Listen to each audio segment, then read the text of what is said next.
Assalomu alaykum hurmatli vatandoshlar va odatdagi yangiliklarimizni boshlaymiz.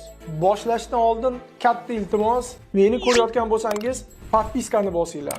Podpiska bizning kanalimizga rivojlanishiga juda ham yordam beradi. Iltimos, shuni bosib qo'yinglar.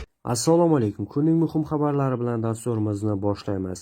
O'zbekistonlik migrantlar 119 kg sinusni olib o'tmoqchi bo'lganda qo'lga olindi. Videodan to'liq xabardor bo'lish uchun videoga like va podpisatsiya tugmalarini bosib qo'ying. Musofirdagi yurtdoshlar diqqatiga. Registratsiya, трудовой договор, продление dokumenta, рассрочка va INN hujjatlarini qilish kerak bo'lsa, unda aynan bizning 6 yillik tajribaga ega o'z vatandoshlari uchun eng halol va ishonchli xizmatlar endi aynan siz uchun. Yuqoridagi xizmatlar sizga kerak bo'lsa, hoziroq bizning quyidagi raqamlarimizga qo'ng'iroq qiling.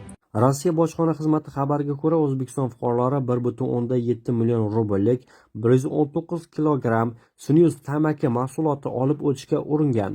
Erkaklar sinusni keyinchalik O'zbekistonda qayta sotish uchun Moskvadagi bozorlardan birida sotib olishgan. Gumonlanuvchilar Sheremetyevo aeroportida parvozdan oldin qo'lga olinib, ularga nisbatan jinoiy ish qo'zg'atilgan. Migrantlar Ivanovo viloyati byudjetiga millionlab foyda keltirmoqda. Videodan to'liq xabardor bo'lish uchun videoga like va podpisatsiya tugmalarini bosib qo'ying. Muhojirlar viloyatining jinoyat statistikasini ham yomonlashtirayotgani yo'q. Bu haqda Ivanovo News nashri xabar bermoqda.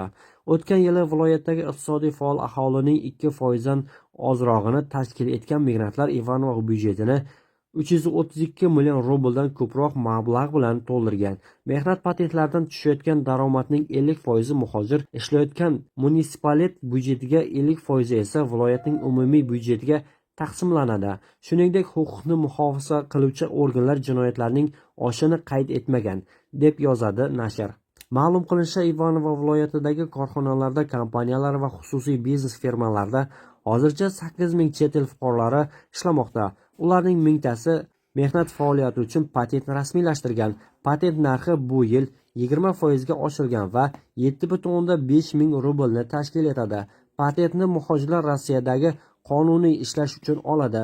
U Tojikiston, O'zbekiston, Ozarbayjon, Moldova kabi viza talab qilmaydigan mamlakatlar fuqarolariga beriladi.